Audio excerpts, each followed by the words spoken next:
Hello বন্ধুরা, welcome to another mini blog. Good morning সবাইকে। দেখো, আমি চান করে নিয়েছি। চান করার পর আমি রুটি করতে বসেছি, কারণ যেটা অর্ডার ছিল আজকে। তো সেটা রুটি করতে বসে যাওয়ার পর হয়ে যাওয়ার পর আমি গোপালকে জল দিয়ে নিলাম।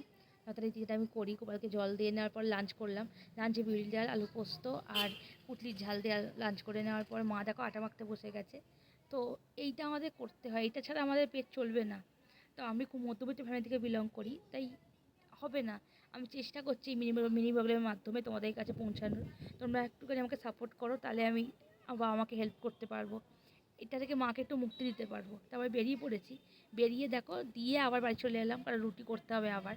তো আবার রুটি করছি, করে নিয়ে আবার আবার চলে গেছি। গিয়ে দেখি মামা তখন সন্ধে দিচ্ছে। সন্ধে দেওয়ার পর একটু বসেছিলাম, তারপর বাড়ি চলে এলাম। এসে গোপালকে শুইয়ে দিলাম রাত্রিবেলা। শুয়ে দেওয়ার পর আমি লাঞ্চে লুচি আর পনির খেয়েছি আজকে। তো এইভাবেই কাটালাম সারাদিন। Bye bye.